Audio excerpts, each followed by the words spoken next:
एक बार सभी प्यारे भाई बहन को जय मसीह के। पिता परमेश्वर और हमारे प्रभु यीशु नर्सरी के नाम में मैं अगेश्वर वर्मा एक बार फिर आप सभी का दिल से सलाम और स्वागत करता हूं, जितने इस जगह पर उपस्थित हैं, और मेरे उन प्यारे भाई बहनों को भी जो यूट्यूब पर देख रहे हैं, मैं आपका भी दिल से सलाम और स्वागत करता हूं। महीने का पहला रविवार है दोस्तों, और आप सभी को पता होगा कि हम वचन में जाने से पहले सवाल का जवाब आपको देना पड़ेगा। सवाल मेरा और जवाब आप सभी का। तो कुछ बाइबल से संबंधित मेरे पास प्रश्न हैं, और बाइबल पढ़ने वाले आप सभी जो बाइबल योद्धा हैं, इसका उत्तर देना। तो मैं पहला सवाल आप सभी के सामने रखने वाला हूं, ध्यान से सुनना। यीशु ने पहला चमत्कार कौन सा किया था? वेरी गुड, सही जवाब। दूसरा प्रश्न, यीशु ने जब बपतिस्मा लेकर बाहर निकला तो उसके ऊपर कौन आया था? पवित्र आत्मा कबूतर के रूप में। Very good. तीसरा, जो स्वर्गदूत मरियम के पास आया था, उस स्वर्गदूत का क्या नाम था? Very good. देखिए, अर्थात आप बाइबल पढ़ते हैं। चौथा, जकरिया नाम आप जानते हैं, जकरिया इलिशिबा नाम के एक जोड़ा था, उसके पास भी एक स्वर्गदूत आया था, उसका क्या नाम था? वेरी गुड, उनका नाम भी जिब्राइल था। पांचवा प्रश्न, लगता है आप फटाफट उत्तर देते जाओगे। ध्यान से सुनना। मुर्दों में से जी उठने के बाद यीशु नर्सरी पृथ्वी पर कितने दिन और रहा अपने चेलों के साथ? वेरी गुड, बहुत अच्छा, सही बात है। पिंतेकुस्त के दिन में जो पवित्र आत्मा से हमारे भाई बहन भरे थे, वो लोग कितने लोग थे? कुल 120। वेरी गुड, ठीक है। सातवां सवाल, यीशु ने कहा, तू मुझे क्यों सताता है, तू मुझे क्यों सताता है, 2 बार कहा था। किस व्यक्ति से कहा था? शैतान। नहीं, 2 बार कहा था, क्यों तू मुझे सताता है, क्यों तू मुझे सताता है। उसका 2 नाम है बाइबल पर। नहीं, प्रेरितों के काम में है। पौलुस। वेरी गुड, जो साउल भी कहलाता था। पौलुस को कहा था, तू क्यों मुझे सताता है। नेक्स्ट, ध्यान से सुनना। आदम का पहला बेटा, उसका क्या नाम था?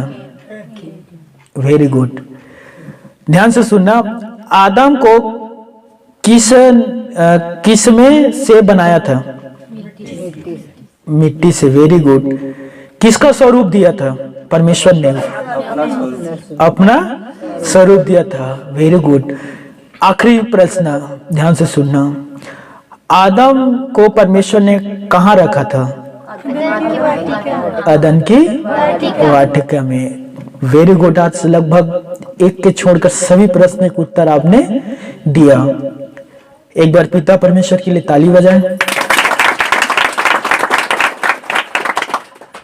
नेक्स्ट बार थोड़ा कठिन प्रश्न रखूंगा, इसलिए स्टडी अच्छा और मजबूती से करके आना दोस्तों।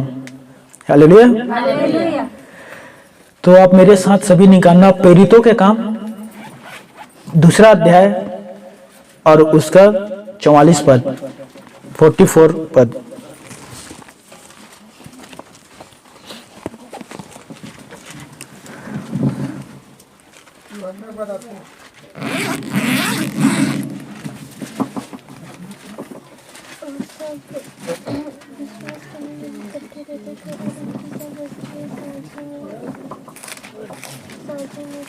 प्रेरितों के काम 2 अध्याय 44 पद। जी, आप सभी निकाल लिए? यहां लिखा है, मैं पढ़ने जा रहा हूं, ध्यान से सुनना। और सब विश्वास करने वाले इकट्ठे रहते थे और उनकी सब वस्तुएं साझे में होती थी। हालेलुया। पिता परमेश्वर अपने पढ़े गए वचन पर हम सभी को आशीष दे। अपने आंख बंद करना, मैं छोटा सा दुआ करता हूं दोस्तों। थैंक यू लॉर्ड, शुक्र है प्रभु। हे आसमानी अब्बा पिता परमेश्वर, प्रार्थना है प्रभु, आज के जो वचन बीते दिन आपने मुझे दिया प्रभु, जो मैंने तैयार करके हमारे इस प्यारे भाई बहनों के लिए मैं बोने जा रहा हूं प्रभु, छींचने के लिए जा रहा हूं पिता परमेश्वर, परंतु फल लाने वाला तू है प्रभु। मुझे शक्ति दे पिता परमेश्वर कि मैं वचन का सही प्रकाशन हमारे इन प्यारे भाइयों और बहनों के बीच रख सकूं पिता। अब मैं प्रार्थना करता हूं प्रभु, आज के वचन उस भूमि पर पड़े पिता परमेश्वर जो 100 गुना फल को लाए पिता।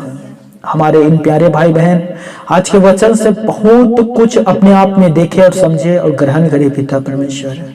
धन्यवाद पिता, तूने जो मेरे प्रार्थना को सुना। आगे के सारे समय पवित्र आत्मा आपके नियंत्रण में रहे, हर एक मेरे भाई बहन आपके नियंत्रण में रहे। यीशु के नाम से इस प्रार्थना को मांगता हूं, आमीन। हालेलुया।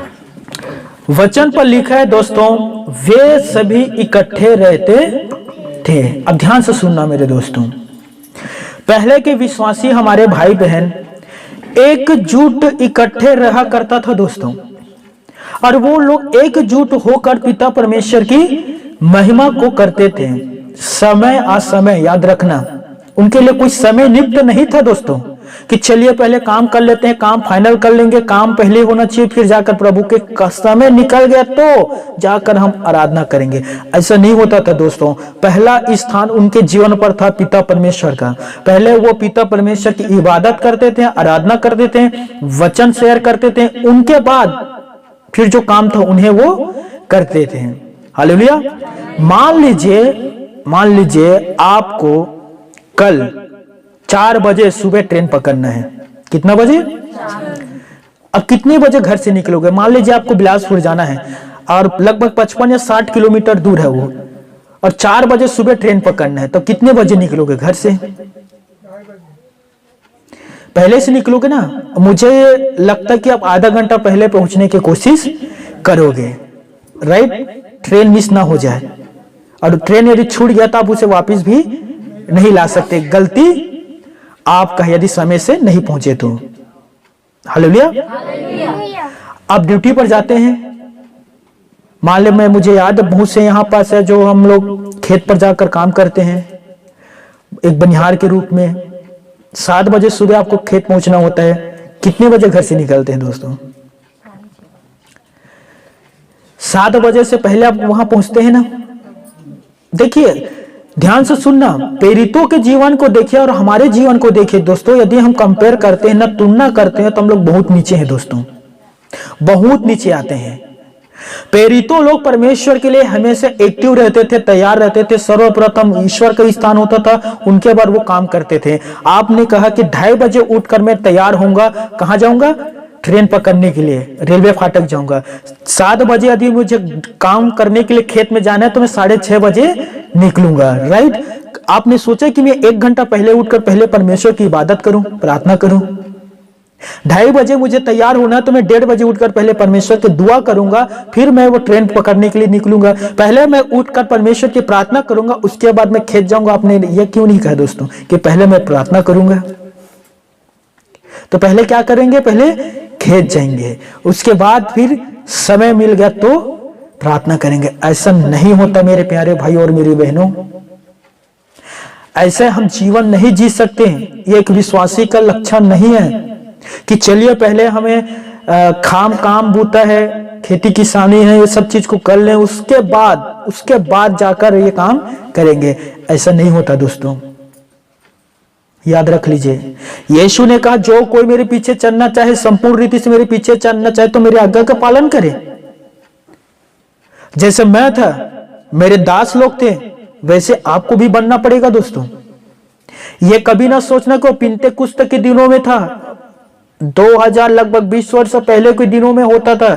आज कहां होगा भैया? टेक्नोलॉजी का जमाना है, इंटरनेट का जमाना है, ऐसा नहीं होता मेरे दोस्तों। सर्वप्रथम आपका स्थान ईश्वर का होना चाहिए।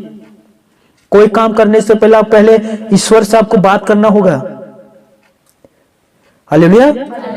किसी से वार्तालाप करने से पहले आपको बाइबल पढ़कर परमेश्वर से पहले बात करना होगा दोस्तों। आपके जीवन का प्रथम स्थान ईश्वर का होना चाहिए। यदि कोई आपके जीवन का प्रथम स्थान ले रहा है और ईश्वर से अधिक महत्व रखता है तो वो एक मूर्ति बन जाता है दोस्तों। और ईश्वर सबसे ज्यादा नफरत करता है उस व्यक्ति से जो मूर्ति पूजा करते हैं। अब सोचिए आप कहां से कहां पहुंच गए जा रहे हैं दोस्तों। सबसे अधिक आज देखो लोगों के पास क्या है, काम करेंगे, सबसे अधिक मेहनत करेंगे, सबसे अधिक, और कहते हैं कि पैसा कमाने के लिए, पैसों के कारण, काम करने के कारण, संपत्ति बटोरने का और बढ़ाने के कारण लोग आज ईश्वर से दूर होते जा रहे हैं। उनमें से तो आप नहीं हो। मैं आपसे सच कहता हूं दोस्तों, आपके जीवन पर ईश्वर का महत्व क्या है दोस्तों? क्या आपके जीवन पर ईश्वर पहला स्थान में है? क्या आपके जीवन पर ईश्वर पहले स्थान पर आप रखें अपने जीवन पर ईश्वर को, कि पिता परमेश्वर सर्वप्रथम आप हमारे जीवन का एक हिस्सा हैं। मेरे प्यारे भाई और बहनों, आपको मुझे याद है आप में से बहुत से भाई और मेरी बहन आके मेरे सामने कहे हैं कि भैया हम अपना जीवन अब यीशु को देते, हम समर्पित कर देते अपने जीवन प्रभु को। उस दिन आपको पता है आपने क्या किए हैं? पौलुस कहता है कि मैं मसीह के साथ क्रूस में चढ़ाया गया, मैं जीवित नहीं रहा, मसीह मुझ में जीवित है। गलातियों अध्याय 2:20 में। अर्थात जिस दिन आपने यीशु को उद्धारकर्ता रूप में माना और यीशु को अपने जीवन दिया दोस्तों, अपने आप को समर्पित कर दिए, उस दिन आपको प्रभु यीशु मसीह पतरस को जो कहा था बात आपको कहता है, क्या तू इन सबसे बढ़कर मुझसे प्रेम करते हैं? सबसे बढ़कर दोस्तों, क्या आप सबसे बढ़कर ईश्वर से प्रेम करते हैं? क्या आपने अपने कामों से बढ़कर ईश्वर से प्रेम करते हैं? मुझे बताइए। अपने जो खेत है, जमीन से बढ़कर ईश्वर से प्रेम करते हैं? अपने सोने चांदी से बढ़कर ईश्वर से प्रेम करते हैं? कितने करते हैं दोस्त? हाथ उठाइए। जी जी, मैं देखना चाहता हूं। मतलब आप सब चीज से बढ़कर ईश्वर से प्रेम करते हैं, राइट? फिर क्यों इकट्ठा होकर प्रार्थना नहीं करते हैं? क्यों इकट्ठा होकर आप परमेश्वर की इबादत नहीं करते दोस्तों? क्यों आप भवन आने में कंजूसी करते हैं? क्यों अपने काम को अपने जीवन में सबसे अधिक महत्व देते हैं? कल्पना करिए, शनिवार आपके घर कोई मेहमान आ गया, आपको कहता है, फोर्स करता है कि चलो मेरे साथ चलो, गांव चलो मेरे साथ चलो, मेरे साथ चलो। चलो नहीं, आपको चलना ही पड़ेगा। आपके ख्याल आता है कि कल संडे में मुझे परमेश्वर के भवन जाना है? आपने ये कभी सोचते हैं? मान लीजिए आपके पास कोई आ गया, कहता है कि चलिए मैं आप मेरे पास मेरे खेत पर काम करने के लिए चले, मैं आपको मजदूरी दूंगा। संडे के दिन है, सुबह आपको जाना होगा, 12 बजे छुट्टी होगा। आप कभी सोचते कि मुझे परमेश्वर के भवन पहले जाना है? नहीं। उस समय हमारा बुद्धि ना नष्ट हो गया होता है। उस समय में ईश्वर का ख्याल नहीं आता। उस समय हमें ख्याल आता है पैसा, मड़ी, है कि नहीं? नहीं, पहले पैसा कमाएंगे, पहले पैसा। आप झूठा ठहरते हैं दोस्तों। जिस दिन आपने यीशु मसीह को समर्पित किए थे, आपको यीशु के वचन पर चलना होगा दोस्तों। वचन पर लिखा है कि यीशु मसीह दिन को मंदिर में उपदेश देता था, पूरे दिन वह मंदिर में उपदेश देता था, रात का परमेश्वर के साथ संगति करता था दोस्तों। खुदा ने आपसे कहा कि 6 दिन आपके पास से पर्याप्त कमाइए ना। ईश्वर ने 6 दिन में पूरे सृष्टि की रचना किया था, 7वां दिन विश्राम किया था ना। तो आपको भी तो कमाने के लिए ईश्वर ने 6 दिन दिया है। जितना कमाना चाहते हो कमाइए ना दोस्तों, लेकिन एक दिन ईश्वर को तो भी दो। क्यों ईश्वर के लाभ के लिए समय नहीं आता? एक चेला ने कहा, प्रभु मैं तो तेरे पीछे हो लूंगा, परंतु पहले मैं अपने बाप को गाड़ दूं। मरने वाले पहले उसे गाड़ दूं, फिर तेरे पीछे मैं चलूंगा। यीशु ने क्या कहा दोस्तों?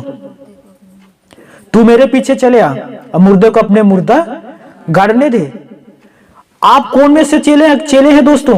पतरस यूहन्ना के जैसे जो काम छोड़कर अपने पिता और उस काम को छोड़कर जाल सुधार रहे थे, मछली मारने के लिए, डालने के लिए जाल को इकट्ठा करके सुधार रहे थे कि अभी हम जाकर मछली पकड़ेंगे। यीशु आया, कहता है पतरस तू मेरे पीछे चले आ, मैं तुझे मनुष्यों को पकड़ने वाले बनाऊंगा। पतरस तुरंत वहां पर दोस्तों जाल को छोड़कर यीशु के पीछे चले गए। और एक ये चेला था जो बहाना मार रहा है कि पहले पिता को गाड़ दूं फिर तेरे पीछे चलूंगा। अभी आपने कहना कि हाँ सब पहला स्थान खुदा का है, सब काम से बढ़कर मैं खुदा से प्रेम करता हूं, तो उसके वचन के पालन करो ना दोस्तों। यीशु ने कहा पेड़ को अच्छा कहो तो उसके फल को भी अच्छा कहो, या तो पेड़ को बुरा कहो तो उसके फल को भी बुरा कहो, क्योंकि पेड़ अपने फल से ही पहचाना जाता है। हालेलुया। मत्ती रचित सुसमाचार अध्याय 12 के 34 पद में ये बात लिखा गया है दोस्तों, तुम भी अपने चाल चलन के ही द्वारा पहचाने जाओगे। जुबान पर आप लोगों के बात कुछ अलग रहता है, लेकिन चाल चलन सांसारिक रहता है दोस्तों। मैं आपसे सच कहता हूं, आपके चाल चलन कैसा है दोस्तों? कहते तो कि खुदा के लिए सब कुछ करूंगा, खुदा मेरे जीवन का पहला स्थान है, लेकिन मुझे याद है आपके जीवन पर काम आता है ना, तो काम महत्वपूर्ण रहता है, इंपॉर्टेंट रहता है, खुदा नहीं रहता दोस्तों। अब देश के राष्ट्रपति हैं, मुझे बताइए, प्रेसिडेंट है आप अमेरिका के, क्या आपके बिना काम नहीं होगा दोस्तों? कितने मेरे भाई बहन से फोन आते, क्यों नहीं आते थे भैया ये काम था, क्यों नहीं आते भैया वो काम था। और मैं पूछता हूं फिर परमेश्वर कहां था? अभी आपने कहा ना खुदा पहले स्थान में है करके, उस दिन फिर कहां क्या हो जाता है दोस्तों? उस दिन वो परमेश्वर का पहला स्थान कहां चला जाता है? मेरे प्यारे भाइयों और बहनों, जिस दिन आपने यीशु को अपने जीवन समर्पित किए थे, उस दिन से आपको यीशु के चेले और यीशु के जैसे बनकर आपके जीवन बिताना होगा दोस्तों, ना कि संसारिक लोगों के जैसे। आप फौजी को जानते हैं ना, जो देश के नौजवान है, सैनिक, जिस दिन वो वर्दी पहनता है देश का, उस दिन वो अपना जीवन देश के लिए समर्पित कर देता है दोस्तों। ध्यान से सुनना, वो किसी भी क्षण किसी भी समय उसे बुलावा आ जाए, वो चाहे वो शादी कर रहा हो, जब उसे बुलावा आता है उसे वही जगह छोड़कर हो जाता है। वो चाहे वो कोई भी कार्यक्रम पर हो, उसे बुलावा आता है तो तुरंत वो देश की रक्षा के लिए वो चला जाता है दोस्तों। वो होता है समर्पण। समर्पण का अर्थ समझ लीजिए दोस्तों, ये समर्पण नहीं होता आपके जैसे कि खुदा आज मैं अपना जीवन दे रहा हूं, कल फिर से ले लूंगा। समर्पण उस दिन आपके सच्चे विश्वासी ठहरोगे जिस दिन आपके जीवन पर काम आता है और आप कहोगे कि नहीं, काम से बढ़कर खुदा है, पहले मैं खुदा के लिए जाऊंगा, फिर बाद के मैं काम कर लूंगा। ऐसा नहीं कि पहले मैं काम करूंगा, फिर हर संडे को प्रार्थना सभा होता है, नेक्स्ट बार चले जाएंगे, फिर नेक्स्ट बार चले जाएंगे। क्या होता है ये? ऐसा नहीं होता मेरे दोस्तों। एक विश्वासी का लक्षण, उस दिन आपके जीवन को रियलिटी में समर्पण आएगा जिस दिन आप काम से बढ़कर ईश्वर को महत्व दोगे, आदर दोगे, सम्मान दोगे, उसके वचन का पालन करोगे। Hallelujah, hallelujah.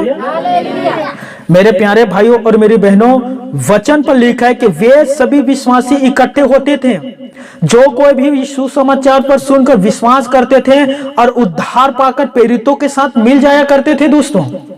और वो उनके साथ हमेशा तैयार रहता था परमेश्वर की महिमाओं के लिए, उनके इबादत करने के लिए। आप देख सकते हैं प्रेरितों के काम अध्याय 4 के 31 से 30 पद में आप देख सकते हैं, प्रेरितों के काम अध्याय 3 के 31 पद में, प्रेरितों के काम अध्याय 2 में आदि आपको बहुत जगह आपको मिल जाएगा कि वे सभी विश्वासी एक झुंड एकत्रित होकर प्रभु की महिमा करते थे दोस्तों। हालेलुया। प्रभु की और प्रभु की एक ही दल पर रहकर दोस्तों वो काम करते थे एकजुट होकर। आपको पता है क्या? आप जानते हैं, जैसे एक व्यक्ति, ध्यान से सुने, एक व्यक्ति जो एकजुट होता है ना, उससे वो दूर होता है ना दोस्तों, तो शैतान उसे फाड़ खाता है। इस बात को आपको याद रखना होगा।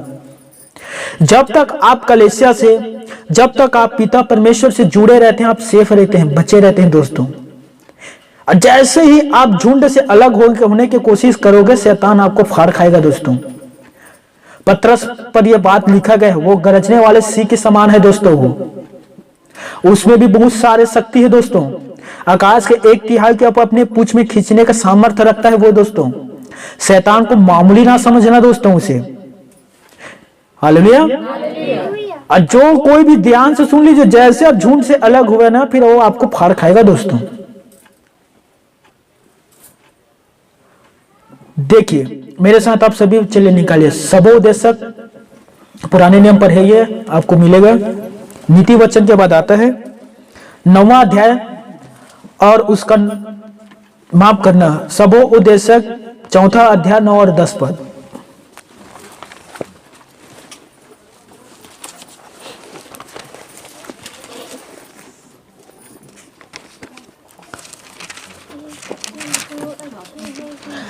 जी निकालिए, ध्यान से इस वचन को देखना दोस्तों। सभी जग रहे हैं? मैं बीच बीच में चेक करता हूं दोस्तों, है ना। बोलो प्रभु यीशु मसीह की जय। Hallelujah, hallelujah. जी देखिए वचन क्या कहता है दोस्तों, कोई जोर से पढ़ना। 9 और 10 पद। 1 से 2 अच्छे हैं। एक मिनट दीपक, शांति बनाए रखे। हम परमेश्वर के वचन पर ध्यान कर रहे हैं। हाँ दीप पढ़ना। 1 से 2 अच्छे हैं। हाँ एक करके ना, एक करके वचन कह रहा है कि 1 से 2। ध्यान से सुनना दोस्तों, वचन क्या कह रहे, एक व्यक्ति से भला है 2 व्यक्ति। क्यों? हाँ, क्योंकि उनके परिश्रम का अच्छा फल मिलता है। आमीन। क्योंकि वो काम करेगा तो उसे अच्छा फल मिलता है दोस्तों। 2 लोग जो काम कर रहे हैं, परंतु आगे के वचन को ध्यान से सुनना। हाँ, क्योंकि यदि उनमें से एक गिरे तो हाँ दूसरे उसको उठाएगा। आमीन। क्योंकि एक गिरता है तो दूसरे उसे क्या कर लेगा दोस्तों, उठा लेगा। इसीलिए कह रहा है कि एक से भले 2 व्यक्ति हैं, और जब एक व्यक्ति गिरता है तो दूसरे उसे उठा लेगा। आगे दीपक। परंतु हाय उस पर जो अकेला होकर गिरे और उसका कोई उठाने वाला ना हो। कितना दुख की बात है। हाय कहा गया है दोस्तों, सोचिए वचन पर। हाय उन पर जो अकेला होकर गिरता है और उनका कोई उठाने वाला नहीं होता है। और वही होता है दोस्तों जो झुंड से, परमेश्वर की कलीसिया से, भवन से अलग होता है ना, ये वही व्यक्ति है जिसका कोई उठाने वाला नहीं रह जाता दोस्तों। क्या यीशु ने नहीं कहा था यूहन्ना रचित सुसमाचार 15 अध्याय में, मैं दाख लेता हूं और तुम डाली हो, तुम मुझ पर बने रहो तब तुम फल लाओगे। यीशु ने साफ कह दिया दोस्तों कि वो दाख लेता है, यदि हम उस पर बने रहेंगे तो हम फूलेंगे, फलेंगे, फल लाएंगे। यदि हम उससे अलग हो जाएंगे तो बताओ उसका साथ क्या होता है दोस्तों। जो डाली पेड़ से कट जाता है उसके साथ क्या होता है दोस्तों, उसे आग में लेकर जला देते हैं और वो राख के जैसे उड़ जाता है दोस्तों। यही मैं आपसे कहना चाहता हूं कि आप प्रभु के जो दाखलता है, प्रभु का जो कलीसिया है, उनके साथ जुड़ कर रहे हैं और वो काम को करें। उनसे अलग हो जाओगे ना मेरे प्यारे भाई और बहनों, तो आप फल नहीं ला सकते दोस्तों। यीशु ने कहा कि तुम मुझ पर बने रहो और मेरा वचन तुम पर बने रहे, तभी तुम फल लाओगे। हालेलुया। आप समझ रहे हो? ध्यान से सुनना, तुम मुझ पर बने रहो, मेरा वचन तुम पर बने रहे, तब तुम जाकर फल लाओगे। हालेलुया। मेरे प्यारे भाइयों और मेरे बहनों, आप ना प्रभु को अपना जीवन दिए हैं तो प्रभु के वचन पर चले मेरे दोस्तों। हर एक बात का, हर एक चाल चलन का, हर एक हमारे उठने बैठने का, हर चीज का न्याय होगा मेरे प्यारे भाई और बहनों। कोई भी ऐसे व्यक्ति नहीं है जिनका न्याय ना हो। ऐसे एक व्यक्ति यहां पास नहीं है जो परमेश्वर की सिंहासन के सामने खड़ा ना हो। आपका भी न्याय होगा, मेरा भी न्याय होगा दोस्तों। अब बाइबल पर पत्रस ने लिखा था कि न्याय का आरंभ विश्वासों से ही होगा दोस्तों, हमसे ही न्याय लिया जाएगा दोस्तों। मेरे प्यारे भाइयों और मेरी बहनों, यीशु ने कहा है दोस्तों, ध्यान से सुनना, यदि परमेश्वर, बहुत से लोग कहते हैं ना, यदि परमेश्वर पिता कण कण में है, हमारे विश्वासों के भी जहन पर इस बात को डाल दिए गए हैं। और उन लोग भी कहते हैं यदि परमेश्वर हर जगह है, कण कण में है, तो भवन जाने की जरूरत क्यों? अब बिना भवन जाकर भी तो घर में आराधना कर सकते हैं, वचन पढ़ सकते हैं, फिर भवन क्यों जाना? ध्यान से सुनना दोस्तों, हवा, आप जानते हैं ना, हवा वो तो धूप भी में चलता है ना। आराम और शांति कहां मिलता है दोस्तों? छाया पर आकर ही मिलता है ना। धूप में यदि गर्मी के दिन में हवा वहां भी चल रहा है, लेकिन वहां शांति नहीं मिलता, आराम नहीं रहता दोस्तों। जैसे आप छैया पर आओगे आपको शांति और आराम मिलेगा। उसी प्रकार से दोस्तों परमेश्वर कण कण पर है, परंतु आनंद और शांति और चंगाई और मुक्ति कहां मिलता है? भवन पर, कलीसिया पर। हालेलुया। खुद स्वयं प्रभु यीशु मसीह दिन में मंदिर में उपदेश देता था दोस्तों। क्यों फिर प्रभु यीशु मसीह ने कलीसिया की स्थापना किया? क्यों प्रभु यीशु मसीह ने पतरस से कहा, हे पतरस, मैं तुमसे कहता हूं कि इस चट्टान पर अपनी कलीसिया बनाऊंगा? क्यों खुदा ने अपने कलीसिया की स्थापना किया दोस्तों? मेरे प्यारे भाइयों और मेरी प्यारी बहनों, हमें प्रभु के साथ साथ चलना है। हालेलुया। भजनकार ने कहा दोस्तों, भजन संहिता अध्याय 84 के 4 में, क्या ही धन्य है वे मनुष्य जो परमेश्वर के भवन में रहता है और उसकी स्तुति गान करता है। वो व्यक्ति धन्य है दोस्तों जो परमेश्वर के साथ संगति रखता है। वे व्यक्ति धन्य है जो उसे पुकारते हैं। वे व्यक्ति धन्य है जो मन की अपनी खराई को परमेश्वर की ओर लगाता है और उसे प्रार्थना करता है दोस्तों। उसके सामने वो घुटना टेकता है दोस्तों और अपने हाथ को उठाता है। हालेलुया। खुदा ने सुलेमान से कहा था दोस्तों, जब उसने भवन बनाया था, तो जो कोई भी आकर भवन पर प्रार्थना करेगा, जो कोई भी हो, चाहे वो बच्चे हो, चाहे वो जवान हो, चाहे वो बुजुर्ग हो, कोई भी वर्ग के लोग हो, कोई भी कास्ट के लोग हो, जाति का, मेरे भवन पर आकर प्रार्थना करेगा तो मेरी आंखें और मेरा कान नियंत्रण हमेशा भवन की ओर लगा रहेगा। हालेलुया। मेरे प्यारे भाइयों और बहनों, ईश्वर हमेशा भवन पर आने वाले व्यक्ति को देखता है और उससे संगति रखता है दोस्तों। हालेलुया। खतरे के घंटी उन हमारे प्यारे भाई बहनों के ऊपर पड़ जाते हैं जो जरूरत होता है तब भवन आते हैं। उनके जीवन पर खतरे के घंटी शुरू हो जाता है दोस्तों। मेरे प्यारे भाइयों और मेरी बहनों, आप परमेश्वर की भवन आए, परमेश्वर से संगति रखे, उससे पुकारे ना यार। देखे ना, अब अपने जीवन जो है परमेश्वर के वचन पर डाल के तो एक बार देखें। भजनकार ने कहा था कि परमेश्वर को परख के तो देख एक बार। हालेलुया। क्या ही धन्य है वे व्यक्ति जो उसके शरण स्थान पर आता है। एक बार आप परमेश्वर को देखिए और उसके पीछे चलिए मेरे दोस्तों। एक वचन को मेरे साथ निकालना आप सभी, भजन संहिता से 84 का 10 पद। जी, कोई भी पढ़ना। क्योंकि तेरे आंगनों में जी और कहीं का दिन से उत्तम है। हालेलुया। वचन क्या करे? क्योंकि तेरे आंगनों का एक दिन दोस्तों और कहीं के 1000 दिन से उत्तम है। अब सोचिए दोस्तों, हम परमेश्वर का भवन आ रहे हैं और इसके भवन में एक दिन हम उसके देवड़ी भवन पर आकर प्रार्थना कर रहे हैं, वो कहीं के 1000 दिन से उत्तम है दोस्तों। पतरस ने कहा, यह बातें तुमसे छुपी ना रहे, प्रभु के यहाँ एक दिन 1000 वर्ष के बराबर होता है दोस्तों। एक दिन कितने दिन के बराबर? 1000 वर्ष। और 1000 वर्ष एक दिन के बराबर होता है आसमान में दोस्तों, स्वर्ग के राज्य में। और यहाँ भजनकार कह रहा है कि तेरे आंगनों का एक दिन और कहीं के 1000 दिन से उत्तम है। आगे के वचन को बड़े ध्यान से सुनना। आगे क्या कहे? दुष्टों के देरों में वापस करने से हाँ, अपने परमेश्वर के भवन की देवड़ी पर खड़े रहना ही मुझे अधिक भावता है। हालेलुया।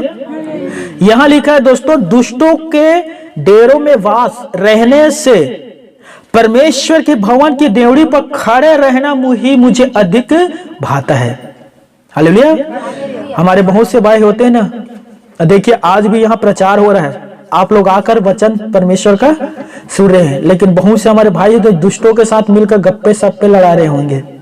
हमारे बहुत से महिला होंगे, महिला हमारी बहन, वो 4 महिला बैठकर इकट्ठे होंगे और पूरा मोहल्ले की बुराई कर रहे होंगे, मोहल्ले भर के 7-8 घंटा, और आखिरी में फिर उड़ जाएंगे, छोड़ना बहन, हमारा का लेना देना। होते हैं। क्या मिलता है दोस्तों? दुष्टों के साथ बाइबल पर लिखा वास करने से कि परमेश्वर के देवड़ी पर मैं खड़ा हो जाऊं, वही उत्तम है। हालेलुया। दूसरे जगह जाने से अच्छा कि मैं परमेश्वर के भवन पर चला जाऊं। हालेलुया। जब लोगों ने मुझसे कहा हम परमेश्वर के भवन चले तब मैं आनंदित हुआ। हालेलुया। भवन में एक दिन आकर देखो दोस्तों, यहां शांति है दोस्तों, संसार में आपको शांति नहीं मिलेगा दोस्तों। कितना दिन होता है, 6 दिन हम जो दुख तकलीफ से गुजरना पड़ता है, सोमवार से लेकर शनिवार तक हमें लोगों के ताना सुनना पड़ता है, घर के कलेश को देखना पड़ता है, कलेश को, आदि प्रकार के सारे प्रॉब्लम को देखना पड़ता है। एक जगह है जहां हमें आराम मिलता है, वो है परमेश्वर का भवन। जहां आते हैं, वहां आकर हमें संगति करते हैं, विश्वासों के भाइयों के साथ मुलाकात करते हैं, अपना प्रार्थना निवेदन देते हैं दोस्तों। यहां आराम है दोस्तों, संसार में नहीं मिलता। हालेलुया। ध्यान से सुनना दोस्तों, इसीलिए अपने आप को भवन और परमेश्वर से हमेशा जोड़े रखे दोस्तों। और कभी भी मेरे प्यारे भाई और बहनों, माफ करना, परमेश्वर से अलग होकर अपना जीवन जीने की कोशिश ना करना दोस्तों। मैंने बहुतों को देखा है जो भवन नहीं जाने वाले हैं, आज वो परमेश्वर और भवन सबसे दूर होकर अपने जीवन को जी रहे हैं दोस्तों। और उसे पता कि मैं जो जीवन जी रहा हूं, ये जीवन का जो अंत है वो दर्दनाक है दोस्तों। इसलिए अब उनके जैसा ना बन जाना दोस्तों, आप खुदा के भवन पर रहें और परमेश्वर के साथ साथ चले। आमीन, हालेलुया। देखिए, विश्वासी को पहले जो प्रेरितों के कलीसिया पर हम देखते हैं कि विश्वासी को वो जोड़ जोड़ के कलीसिया पर लाते थे और कलीसिया की स्थापना करते थे दोस्तों, और एक झुंड बना देता था दोस्तों। यीशु को देखिए, 12 चेला को उसने भी चुना, 1 दर्जन हो गया ना, 12 चेला 1 दर्जन यीशु ने चुना। उन 12 ने आगे जाकर बहुतों को चुना दोस्तों, और क्या करते थे, कलीसिया की स्थापना करते थे, भवन। हालेलुया।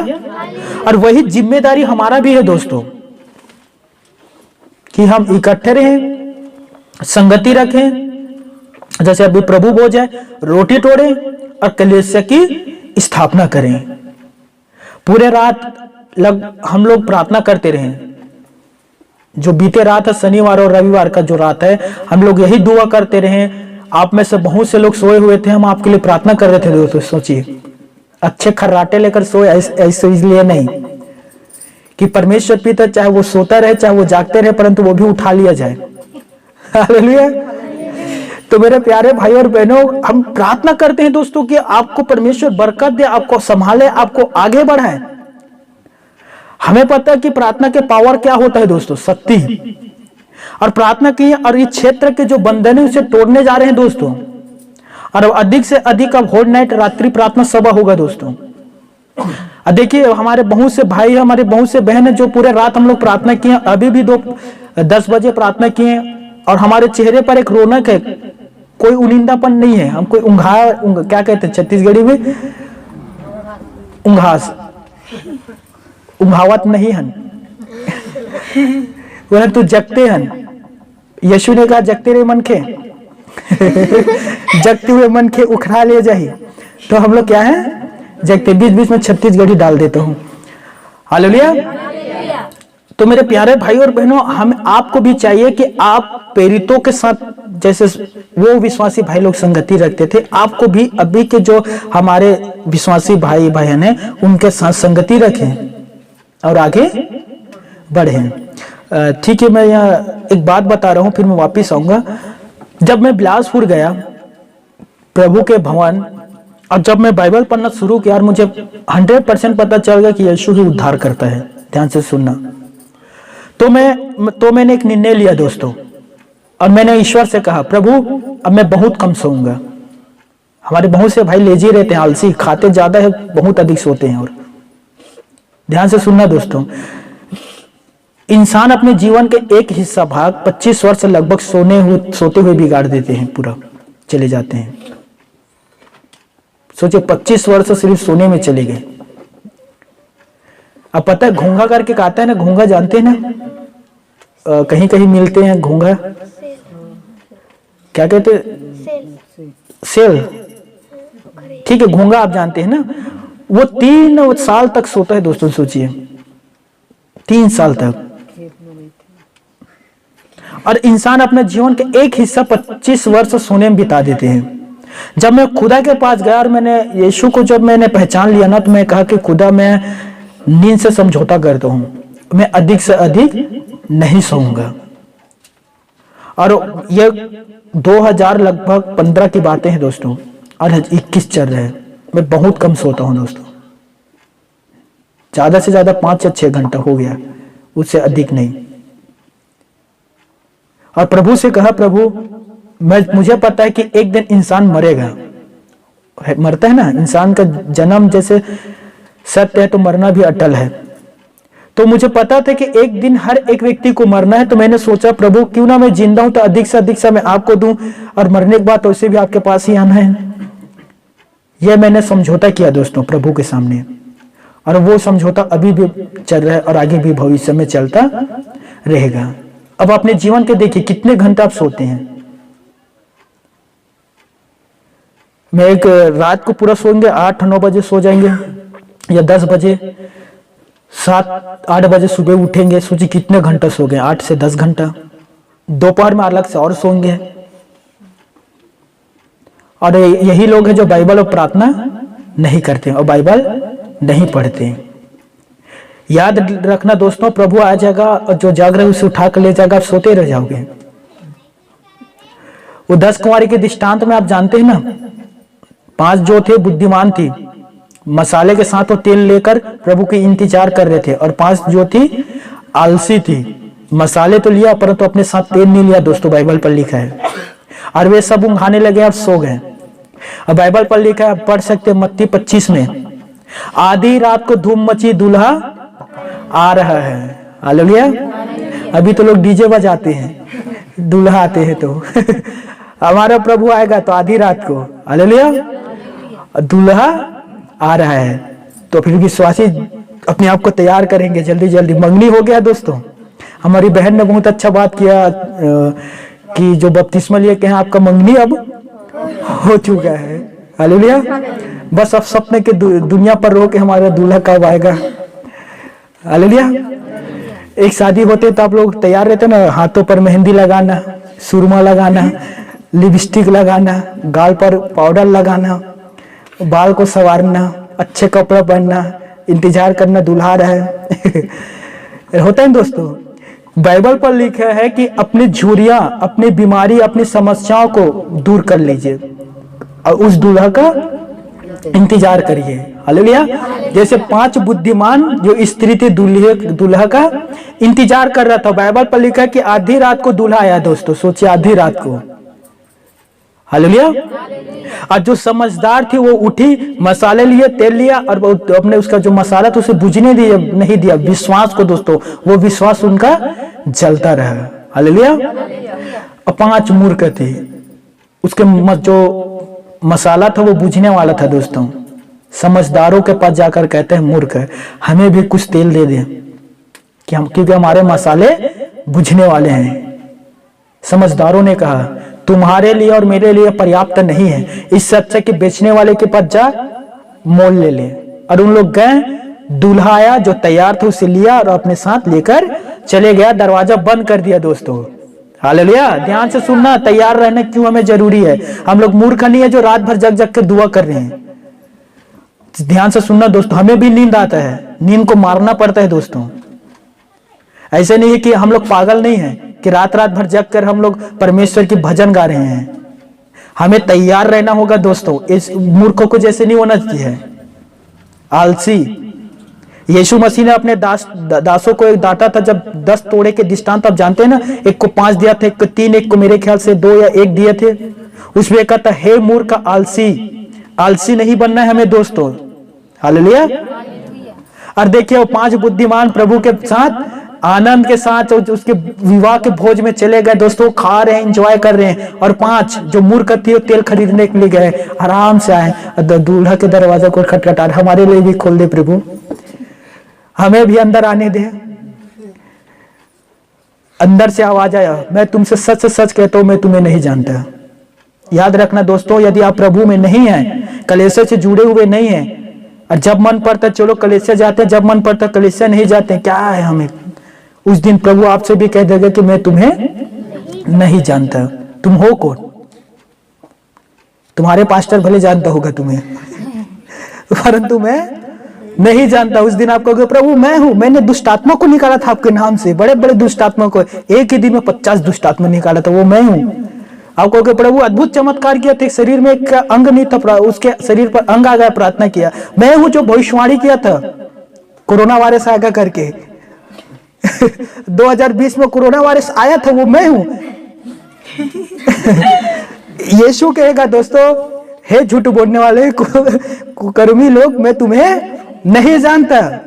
मेरे प्यारे भाई और बहनों, यदि आप वचन पर नहीं हो, बड़े से बड़े चमत्कार आज लोग कर लेते हैं तो सोचते हैं कि वो सच में है। चमत्कार तो यीशु के नाम लीजिए, बड़े से बड़े चमत्कार होगा दोस्तों, उसके नाम में सामर्थ्य शक्ति है। परंतु आप वचन पर यदि नहीं चल रहे हैं, उस दिन यीशु आपको भी कह देगा मैं तुम्हें नहीं जानता। तो हमें क्या होना है दोस्तों? तैयार रहना है। हमें प्रेरितों के जीवन को देखिए। आज आप एक काम करना, नेक्स्ट जब आप संडे को आओगे ना, पूरे प्रेरित के काम पढ़ के आना। 28 अध्याय है दोस्तों, हालेलुया। 28 अध्याय है, पूरा 28 अध्याय तैयारी करके आना और प्रेरितों के जीवन और अपने जीवन शैली को देखना दोस्तों। और मैं कहता हूं कंपेयर करना, तुलना करना कि क्या हम उनके जैसे जीवन जी रहे हैं या अपने मर्जी से जीवन जी रहे हैं। जरूर इस बात को आप पढ़ के आना। मैं नेक्स्ट संडे को आपसे पूछूंगा दोस्तों, हालेलुया। मैं वापिस आता हूं दोस्तों। देखिए, जैसे ही एक व्यक्ति भवन से दूर होता है, शैतान उसे फाड़ कर खा लेता है दोस्तों। जैसे आपको याद होगा, यहूदा प्रभु को पकड़ाया था ना, आप सभी जानते हैं, और वो प्रभु से दूर हो गया दोस्तों। शैतान उसके ऊपर इतना बोझ डाला और उसे इतना पश्चाताप में डाल दिया कि वो खुदा के पास जाकर माफी नहीं मांगा, परंतु अपने ही मन पर सोच लिया। और शैतान ऑलरेडी उसका काम कर रहा था, उसने जाकर आत्महत्या कर लिया दोस्तों। और ऐसे आत्महत्या करने वाले के लिए अनंत जीवन नहीं है। और उसी में से एक सिकंदर था, और उसी में से एक देवांश था, और हिमन्युस करके व्यक्ति हैं। ये लोग पहले प्रभु में थे दोस्तों, इन लोग पहले प्रभु को ग्रहण किए थे, परंतु आगे जाकर उन लोग प्रभु को छोड़ दिए, प्रभु के कलीसिया और सेवक से अलग हो गए दोस्तों, वापिस संसार में चले गए। मसीह में आना बड़ी बात नहीं है दोस्तों, लेकिन अंत तक बने रहना सबसे बड़ी बात है दोस्तों। बहुत से लोग मसीह में आ जाते लेकिन अंत तक बने नहीं रहता।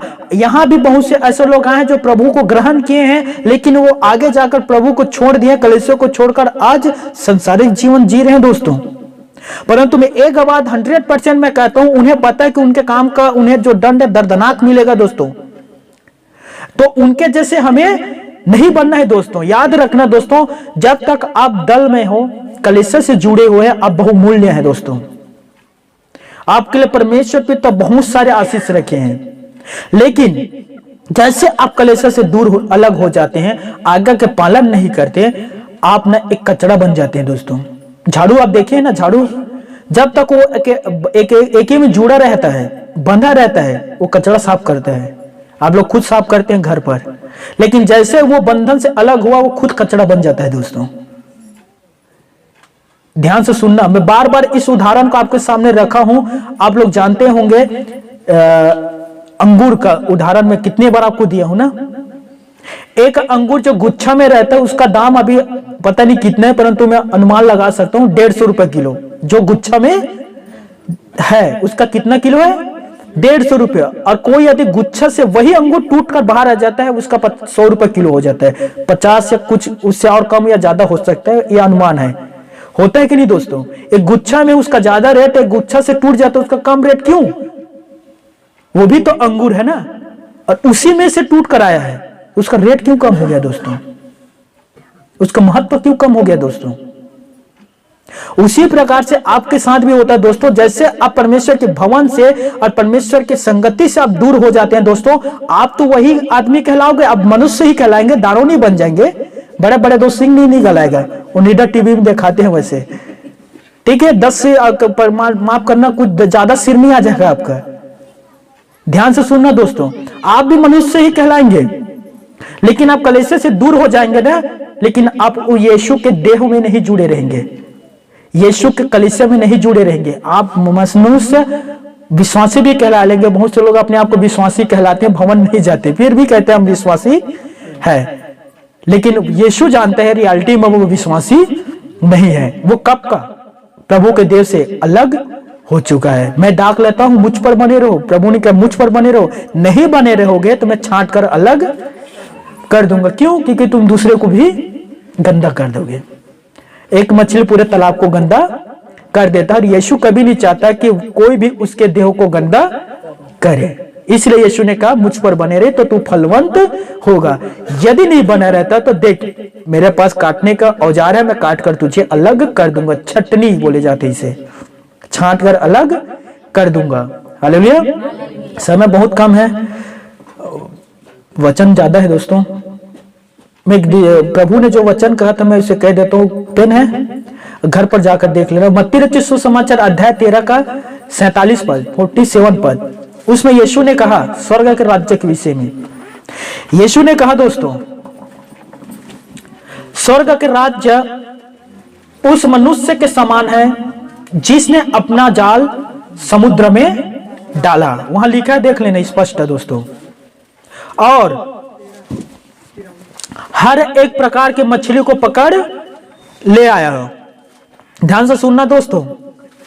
और जब जाल भर गया ना दोस्तों, खींचते हुए किनारे पर लेकर आया, और जो अच्छी मछली थी उसे क्या किया? कट्ठे पर इकट्ठा करके रखा। और जो निकम्मी मछली थी उसे क्या किया? फेंक दिया। दोस्तों ध्यान से सुनना, छटनी ऐसे ही होगा दोस्तों। प्रभु यीशु मसीह हम सबको इकट्ठा करेगा दोस्तों स्वर्ग में। और बेहतरीन आपको जानना है, मत्ती 25:31 से लेकर उनका आगे जाकर पढ़ सकते हैं। वहां बहुत अच्छा से लिखा है, समय नहीं है तो मैं उसमें नहीं जा रहा हूं। ध्यान से सुनना, प्रभु यीशु मसीह हम सभी को इकट्ठा करेगा। जैसे मनुष्य जो मछली को इकट्ठा किया था ना, वैसे ही प्रभु यीशु मसीह हमें भी इकट्ठा करेगा। और जो प्रभु के वचन पर है, कलेशस पर बना हुआ है, उसे क्या करेगा? वो अपने साथ इकट्ठा रखेगा बर्तन में दोस्तों, स्वर्ग के राज्य में। और जो प्रभु में बना नहीं है उसे वो फेंक देगा। आगे लिखा कि जगत के अंत में ऐसा होगा, स्वर्गदूत आएगा, धर्मी को अधर्मी से अलग करेगा और अधर्मी को उस आग में डालेगा जहां रोना और दांत पिसना होता है। दोस्तों वहां कोई शांति नहीं है, वहां आप क्षण भर के लिए भी आराम नहीं कर सकते, आपको नींद नहीं आएगा। दोस्तों ध्यान से सुन लेना, वहां के दर्द इतना असहाय है दोस्तों कि वहां आदमी एक बार चलेगा ना, 1 इंच ऊपर नहीं उठता दोस्तों, 1 इंच भी नहीं। वहां के आग में इतना तेज है दोस्तों कि सोचिए आपके शरीर 24 घंटा जलेगा। दोस्तों बार बार यीशु मसीह ने सबसे अधिक प्रचार किया है, मन को यदि फिरा लो तो भला है तुम्हारा, मन यदि नहीं फिराता तो नरक तुम्हारे निकट है। ध्यान से सुन लेना दोस्तों, ये आपके ऊपर है मेरे दोस्तों कि आपको कैसे करना है। यीशु के देह में रहकर आगे बढ़ना है या तो फिर अपनी मनमानी करना है, जो मन में आया वही करना है। तो याद रखना स्वर्ग का राज्य आपके लिए नहीं है दोस्तों। मुझे याद है 2011 या 12 के बात होगा, जो नाला आप पार करके आए हैं ना, यहाँ पर एक नाला है, उसी नाला पर हम लोग एक बंधान बांधे थे, बांध, बहुत बड़ा बांध। और एक साल इतना अधिक मछली आया, मछली कि हमें 5 मिनट में ना वो जो जाल था भर जाता था दोस्तों। तो हमें 5-5 मिनट में उसे ना देखना पड़ता था। और जो बड़ा बड़ा मछली और अच्छा होता था उसे हम रखते थे, छोटे छोटे मछली को हम तुरंत फेंक देते थे दोस्तों। ध्यान से सुनना, स्वर्ग एक राज्य में ऐसे ही होगा दोस्तों। प्रभु में बने रहोगे, आपको प्रभु अपने पास रखेगा, नहीं रखोगे आपको वो नरक में डाल दिया जाएगा। तो मैं उम्मीद करता हूं दोस्तों कि आज के वचन से आप सीखे हैं। सचमुच यदि आप प्रभु को अपना जीवन समर्पण किए हैं तो प्रभु के वचन पर चले दोस्तों, मनमानी ना करें दोस्तों। और आखिरी बात कह के मैं खत्म करने जा रहा हूं। आप लोग जानते हैं, आपके भी गांव में कुछ कुछ कार्यक्रम होते हैं, मैं नाम नहीं लूंगा, आप जानते हैं। देखते हैं कितना उनके भक्ति के होता है दोस्तों। उनके भक्ति को मैं देखता हूं ना, तो मैं क्या कहूं मेरे प्यारे भाई और बहनों, मैं उनके भक्ति को देखकर आप लोगों को सोच रहा था, इमेजिन कर रहा था, काश इन लोग भी भक्ति करते प्रभु के लिए, इन लोग भी जागरण करते प्रभु के लिए, इन लोग भी बहुत अधिक प्रार्थना करते प्रभु के लिए। नहीं, आपके भी गांव में कुछ ना कुछ कार्यक्रम होते हैं ना, देखते हैं कितना श्रद्धा से हम लोग काम करते हैं दोस्तों। और आप लोगों को देखें, कहां श्रद्धा है, कहां प्रभु और कहां आप है, कोई मेल नहीं खाते हैं। तो ऐसा काम ना करना दोस्तों, प्रभु पर बने रहें और आगे बढ़ते रहें। हालेलुया। समय के कमी के कारण मैं यही वचन को रोक रहा हूं, वचन तो और था, अब घर पर जाकर पढ़ लेना। कुछ मैं पद आपको बता देता हूं, समय नहीं है। मत्ती रचित सुसमाचार अध्याय 15 के 20, इसे जरूर पढ़ना। और मत्ती रचित सुसमाचार अध्याय 23 अध्याय, और उसे पूरा पढ़ना, 23 अध्याय घर पर जाकर। शास्त्री फरसियों का वहां दृष्टांत बताया मत्ती 23 में, वहां जाकर पढ़ना कि उन लोग कैसे व्यक्ति थे जो प्रभु के भवन जाते थे और कैसे जीवन जीते थे। और अपने आप को देखना, आप कैसे जीवन जी रहे हैं। यह वचन आप घर पर जाकर पढ़ना। मैं आप सभी के लिए प्रार्थना करने जा रहा हूं। अपने आप को बंद करना दोस्तों।